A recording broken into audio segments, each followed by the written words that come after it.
تو جس حصے میں منی لگی ہوتی تھی نبی صلی اللہ علیہ وسلم کیا کرتے تھے، اس حصے کو دھو لیتے اور نماز پڑھنے کے لیے جاتے۔ اونٹنی کا یا اونٹ کا لعاب کیا ہے؟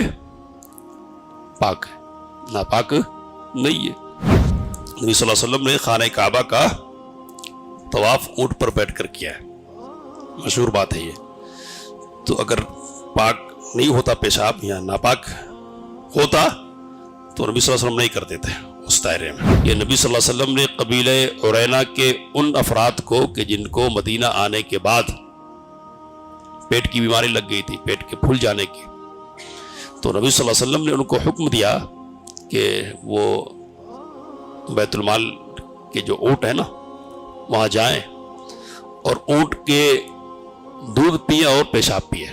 کسی بھی صحابی سے کوئی ایک روایت ایسی نہیں آئی ہے کہ جس میں یہ بات آئی ہو کہ رسول اللہ صلی اللہ علیہ وسلم نے منی کو دھونے کا حکم فرمایا ہو۔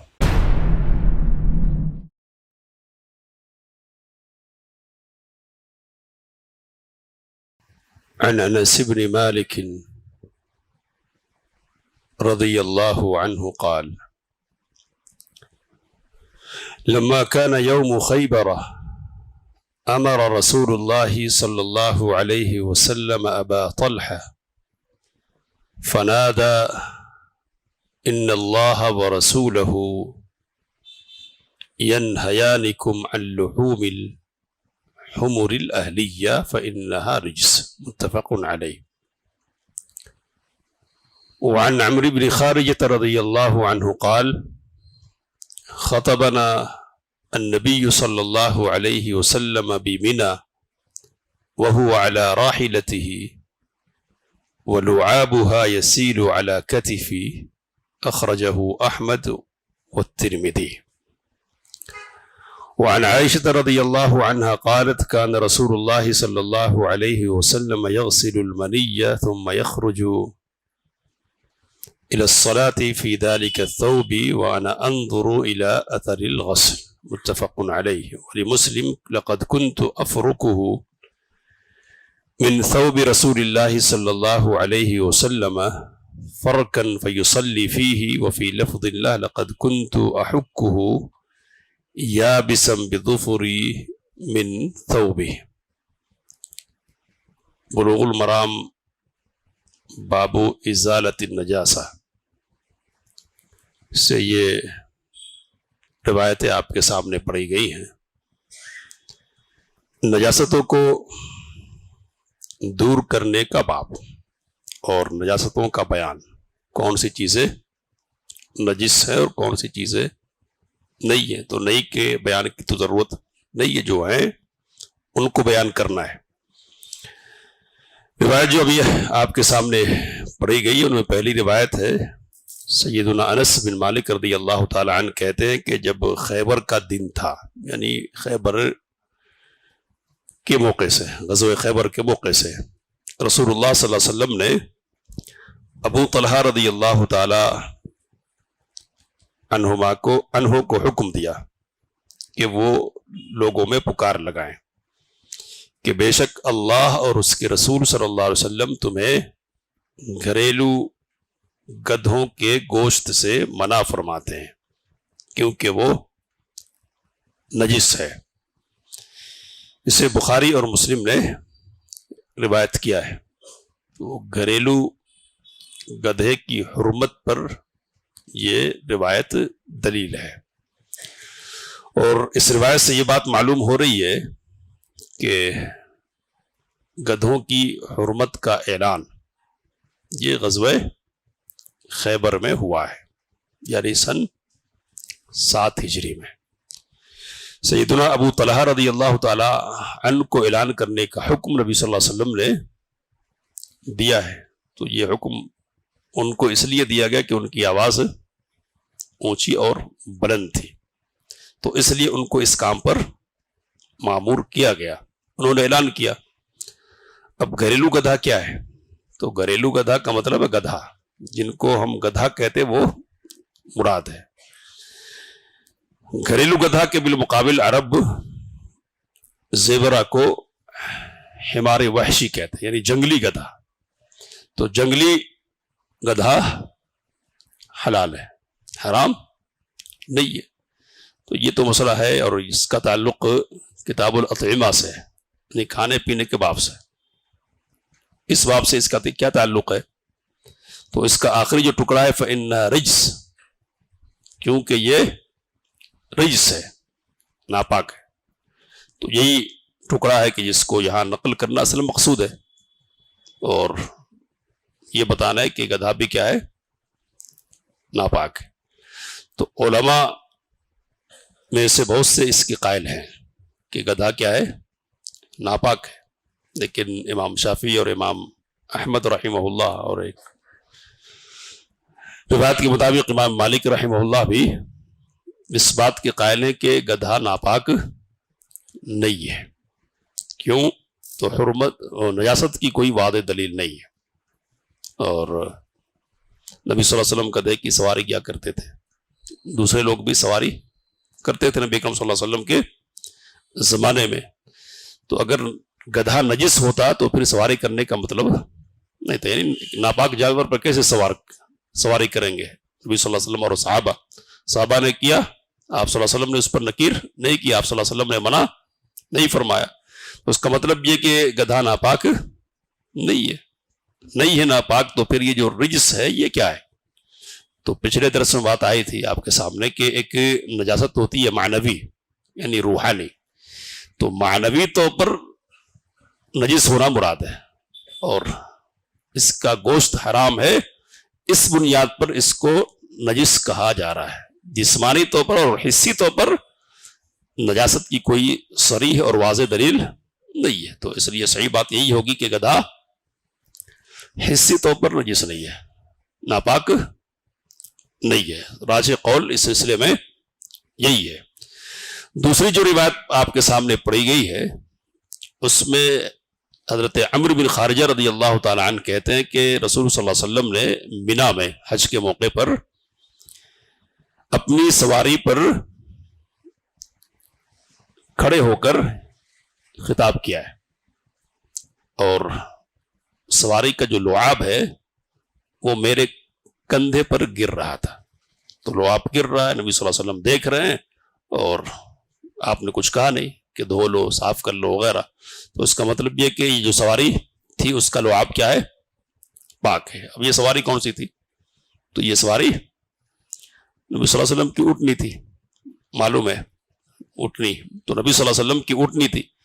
اب اس روایت کی بنیاد پر یہ بات ہمارے سامنے آتی ہے کہ اونٹنی کا یا اونٹ کا لعاب کیا ہے، پاک ہے، ناپاک نہیں ہے۔ اور علماء یہ کہتے ہیں کہ تمام مأکول اللحم جانوروں کا حکم یہی ہوگا، یعنی ان جانوروں کا حکم جن کا گوشت کھایا جاتا ہے۔ تو سارے جانور، گائے ہو، ہرن کہہ لیجئے، بکریاں ہیں وغیرہ، سب کا حکم کیا ہوگا؟ یہ ہوگا کہ ان کا لعاب پاک ہے۔ لعاب سے آگے بڑھ کر علماء نے یہ بات بھی کہی کہ ان کا پیشاب اور پاخانہ بھی ناپاک نہیں ہے۔ تو اس کی اور بھی دلیل ہے۔ تو بخاری اور مسلم میں سیدنا انس بن مالک رضی اللہ تعالی عنہ سے روایت ہے کہ نبی صلی اللہ علیہ وسلم نے قبیلہ عرینا کے ان افراد کو کہ جن کو مدینہ آنے کے بعد پیٹ کی بیماری لگ گئی تھی، پیٹ کے پھول جانے کی، تو نبی صلی اللہ علیہ وسلم نے ان کو حکم دیا کہ وہ بیت المال کے جو اونٹ ہے نا وہاں جائیں اور اونٹ کے دودھ پئیں اور پیشاب پئیں۔ تو دودھ اور پیشاب پینے کا حکم نبی کریم صلی اللہ علیہ وسلم نے دیا۔ ناپاک چیز کے پینے کا حکم نبی صلی اللہ علیہ وسلم نہیں دے سکتے۔ نبی صلی اللہ علیہ وسلم نے خبیث چیز کو بطور دوا استعمال کرنے سے منع فرمایا، تو آپ نے یہاں استعمال کرنے کا حکم دیا ہے۔ اس کا مطلب یہ ہے کہ یہ پاک ہے، ناپاک نہیں ہے۔ اور بھی دلیل ہے، تو ایک دلیل یہ ہے کہ نبی صلی اللہ علیہ وسلم نے خانہ کعبہ کا طواف اونٹ پر بیٹھ کر کیا ہے، مشہور بات ہے یہ۔ تو اگر پاک نہیں ہوتا پیشاب یا ناپاک ہوتا تو نبی صلی اللہ علیہ وسلم نہیں کرتے تھے اس دائرے میں۔ تو اس کا مطلب یہ ہے کہ اونٹ کا پیشاب کیا ہے، ناپاک نہیں، اور تمام ماکول اللحم جانوروں کا حکم بھی یہی ہوگا۔ اس کے بعد سیدہ عائشہ رضی اللہ تعالی عنہ کی روایت ہے کہ رسول اللہ صلی اللہ علیہ وسلم منی کو دھو دیا کرتے تھے، یعنی کپڑے کے اس حصے کو دھوتے تھے کہ جس حصے میں منی لگی ہوتی تھی، پھر آپ صلی اللہ علیہ وسلم اسی کپڑے میں نماز کے لیے نکل جایا کرتے تھے۔ تو بہت سارے لوگوں کے ذہن میں یہ غلط فہمی ہے کہ کپڑے کے کسی بھی حصے کو لگ جائے تو پورا کا پورا کپڑا کیا ہے، نجس ہو جاتا ہے۔ تو ایسی کوئی بات نہیں ہے، جس حصے میں نجاست لگے گی وہ حصہ نجس ہے، پورا کا پورا کپڑا نجس نہیں ہوگا۔ جیسے جسم کے کسی حصے میں نجاست لگ جائے تو پورا جسم ہمارا نجس نہیں ہوگا، بلکہ وہ حصہ نجس ہوگا۔ تو جس حصے میں منی لگی ہوتی تھی نبی صلی اللہ علیہ وسلم کیا کرتے تھے، اس حصے کو دھو لیتے اور نماز پڑھنے کے لیے جاتے۔ کہتی ہے کہ وَأَنَا أَنظُرُ إِلَىٰ أَثَرِ الْغَسْلِ، میں دھونے کے نشانات کپڑے پر دیکھتے تھے، نشان ہوتا تھا دھونے کا، تو اس طرح نبی صلی اللہ علیہ وسلم نکلتے تھے۔ یہ بخاری مسلم کی روایت ہے، اور مسلم کی روایت میں کہ لَقَدْ كُنْتُ أَفْرُكُهُ مِنْ ثَوْبِ رَسُولِ اللَّهِ صلی اللہ علیہ وسلم فَرْقًا فَيُصَلِّ فِيهِ، میں نبی صلی اللہ علیہ وسلم کے کپڑے سے کھرچ کر منی کو دور کر دیتی تھی اور آپ صلی اللہ علیہ وسلم اس کپڑے میں نماز پڑھتے تھے۔ اور صحیح مسلم کی ایک روایت میں ہے کہ لَقَدْ كُنْتُ أَحُكُّهُ يَابِسًا بِظُفُرِي مِنْ ثَوْبِي، خشک منی کو نبی صلی اللہ علیہ وسلم کے کپڑے سے میں اپنے ناخن سے رگڑ دیتی تھی، کھرچ دیتی تھی، اور نبی صلی اللہ علیہ وسلم سے میں نماز پڑھتے تھے۔ تو اب پہلی روایت میں دھونے کی بات ہے، اور بات کی جو روایات ہیں دو، ان میں رگڑ کر کھرچ کر صاف کر دینے کی بات ہے، دور کر دینے کی۔ تو اس بنیاد پر علماء کے درمیان اختلاف ہو گیا اس مسئلے میں کہ منی کیا ہے، پاک ہے یا ناپاک ہے۔ امام ابو حنیفہ رحمۃ اللہ علیہ اس بات کے قائل ہے کہ منی کیا ہے، ناپاک ہے، ان کا موقف ہے، اور اس موقف کی دلیل ان کے لیے یہ ہے کہ نبی صلی اللہ علیہ وسلم دھویا کرتے تھے منی کو۔ تو دھویا کس لیے کرتے تھے؟ اس لیے کہ ناپاک ہے۔ کہتے ہیں کہ ہاں تھوڑی سی سہولت یہاں یہ ہے کہ خشک ہو جائے تو اس کو رگڑ کر صاف کر دے تو طہارت حاصل ہو جاتی ہے، پاکی حاصل ہو جاتی۔ تو یہ امام ابو حنیفہ رحمہ اللہ کا موقف ہے، موقف ہوتا ہے دلیل کی روشنی میں، لیکن موقف یہ نا راجح بھی ہو سکتا ہے اور مرجو بھی ہو سکتا ہے۔ ہمارے یہاں بکواسات لگائے جاتے ہیں، امام شافعی رحمہ اللہ قائل ہیں کس بات کے کہ منی پاک ہے، بہت سارے علماء قائل ہیں، لیکن یہاں وہ لوگ موجود ہیں کہ جو بکواس جب پاک ہے تو پھر کھا بھی سکتے، نعوذ باللہ، بریڈ میں لگا کر، تو اس طرح کی باتیں کی جاتی ہے۔ تو یہ تعصب، ضد اور ہردرمی کی مثالیں ہیں کہ اس طرح کی باتیں سوچنے لگ جاتی ہے آدمی کو، اور آدمی یہ نہیں سوچتا کہ دائرہ کہاں تک جانے والا ہے۔ تو یہ صرف اہل حدیثوں کا قصور نہیں ہے، اور یہ کہنا چاہیے کہ اہل حدیثوں میں بعض علماء اس بات کے قائل ہیں کہ ناپاک ہے، تو انہی کا کیا قصور ہے؟ پہلے سے بات ہے نا، اور پہلے سے بات ہے، تو اور پہلے سے کیا بات ہے انشاءاللہ آپ کے سامنے آئے گی۔ بہرحال امام ابو حنیفہ رحمہ اللہ ناپاک ہونے کے قائل ہیں، اس کو ہم کو ذہن میں رکھنا چاہیے۔ امام شافعی، امام مالک وغیرہ پاک ہونے کے قائل ہیں۔ تو ان کی دلیل کیا ہے؟ تو ان کی دلیل یہ ہے کہ رگڑ دیتے تھے اور بس دھوتے نہیں تھے۔ تو اگر ناپاک چیز ہے تو صرف اس کو رگڑ دینا اور کھرچ دینا یہ پاکی کے لیے کافی نہیں ہونا چاہیے۔ اور پھر یہ کہ اصل کے مطابق یہی ہے، اصل کے مطابق، اصل کیا ہے؟ ساری چیزوں میں اصل کیا ہے؟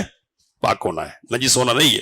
تو اصل کے اعتبار سے بھی یہی ہے کہ جب تک کہ صریح دلیل کوئی نہیں مل جائے، کھرچ دینے کی جہاں تک بات ہے، دھو دینے کی جہاں تک بات ہے، تو دھو دینے سے نجس ہونا یہاں اس موقع پر، جبکہ دوسری بات ہمارے سامنے ضروری نہیں ہے۔ کیوں؟ تو اس لیے کہ پوچھنا، صاف کر دینا یہ کسی چیز کے ناپاک ہونے کو لازم نہیں کرتا ہے۔ نبی صلی اللہ علیہ وسلم کے سلسلے میں ہم پڑھتے ہیں، حافظ ابن حجر رحمۃ اللہ علیہ نے لکھا کہ نبی صلی اللہ علیہ وسلم نے مسجد سے تھوک پوچھ دیا۔ آپ نے دیکھا دیوار پہ تھوک ہے تو آپ صلی اللہ علیہ وسلم نے کیا کیا؟ تھوک کو پوچھ دیا۔ تو کوئی بھی اس بات کا قائل نہیں ہے کہ تھوک کیا ہے،